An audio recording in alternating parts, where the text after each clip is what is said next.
Hey, what's going on, guys? Welcome to Blunt Talks. Today, we're going to be talking about legal dispensary cannabis versus black market weed, part 2. I did a video on this a few weeks ago, and it got a lot of traction, and a lot of people were interested in the topic, so I figured I would do a part 2 just to cover a couple things that I might have missed and forgotten, and also just a few things that I learned from the comments I got from the last video. Your experience with dispensaries and the black market is going to differ drastically between where you're living in the country or in the world, because I get comments from people from Brazil, Canada, Europe, all over the place, and I've been hearing a lot of different things from different people that live in different parts of the country. That's what we're going to be talking about. Legal cannabis that you buy in the dispensary versus black market weed that you would get from your dealer or your buddy or the guy that grows that you've known for 10 years in your town. But before I get into it, I would appreciate if you guys could maybe hit that thumbs up button down there, and also that subscribe button. I would highly appreciate that, and I would also appreciate if you guys could drop a comment and let me know what you think on the topic. When they legalized cannabis in my state where I live, New Jersey, I was so excited. I just thought it was going to be amazing. I was going to be able to go into a store and actually buy cannabis, and I just thought it was going to be a really good experience.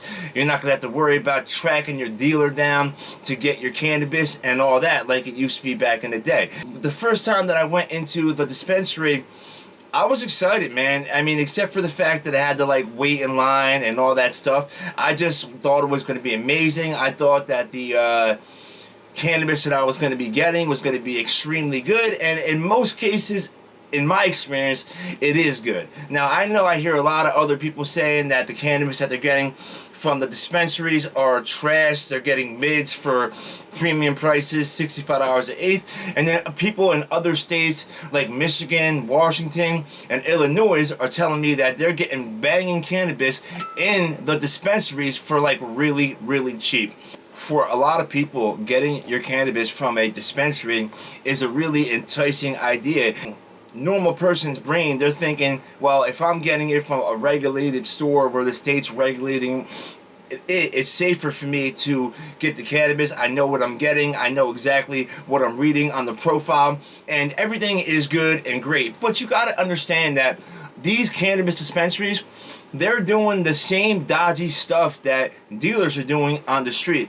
And not to say that all dispensaries are doing that or all black market dealers are doing that, but it's done a lot. I've been in the cannabis game for many years, and I've seen many things, just like I stated in my last video.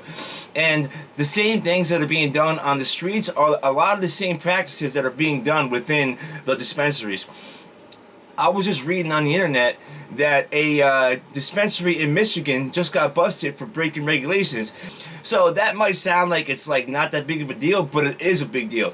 Because if you're going to a cannabis dispensary to get products that are regulated, but you're not getting regulated products, that might not be a big deal to some people, because some people, they really care about what they put in their body, and they want to make sure that the stuff that they're putting in their body is organic and safe and all that stuff. So some dispensaries are dodgy, man. Some black market dealers are dodgy. That's just the way it is in the cannabis world. The best way probably to get your cannabis is just to grow it yourself. But a lot of people, they don't want to go through that, or they're just not dedicated to cannabis that much to just grow it themselves. You know, they might just smoke an eighth a week, and they don't even need it like that. And I get that. That's cool. But when it comes down to bare bones, what is the best way to grab your cannabis? Is it going to be from within the doors of a regulated dispensary in your state? Or is it going to be through the hands of one of your boys or one of your dealers that you've known for many years and that you trust? It's a big debate. A lot of people are talking either way about it. Some of the comments I get in my channel, some people say that they've been smoking for 30, 50 years and they never ever step foot into a cannabis dispensary, and they never will. And I understand that. And you know what? I know money is a big part of that too. Some people just can't afford to spend dispensary prices, or depending where you are, some people can't afford to spend black market prices.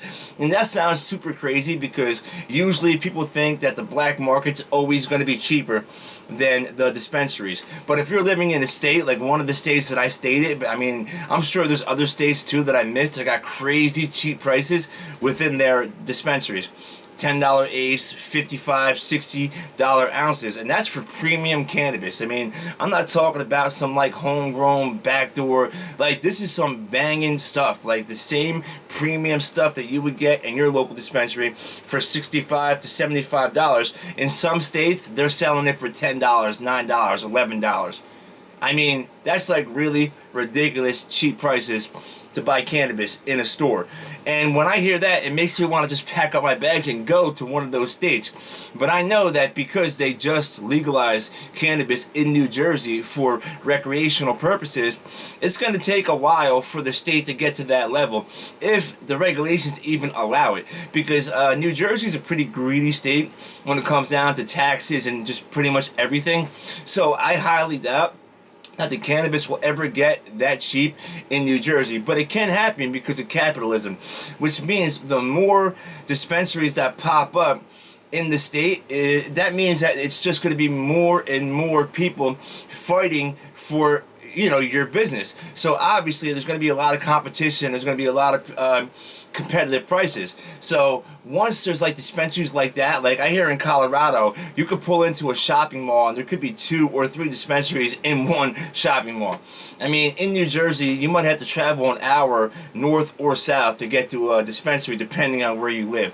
So the black market is probably sometimes the better angle for certain people, all depending on where you live, if you have access to a dispensary or if you have access to the black market. If you got a good dealer that you've known for a long time and you could trust and you're getting good prices, I mean, to each his own, man. Like, I have a couple good dealers that I go to, you know, in my town. And like I said, like, I switch back and forth. When I can afford it, I'll grab something from the cannabis dispensaries. When I'm broke or I don't really have a lot of money, then obviously I'll go to the black market, somebody I know, and save a couple dollars. So truly, it all depends. Hopefully, in a couple years, once the cannabis industry builds up a little bit more within New Jersey, the prices will drastically drop in the dispensaries. But till then, obviously, I'm going to lean towards the black market more than the cannabis dispensaries, just because they're so expensive, man. Listen, guys, I hope this video was helpful. I made a part 1 on this topic, whether you should go to the cannabis dispensaries versus the black market weed. Check it out. It's a good video. I hope you guys like this topic. Don't forget to leave a comment. If you can, subscribe to the channel and also hit that thumbs up button, man. Have a great day, guys, and don't forget to stay high. Peace out.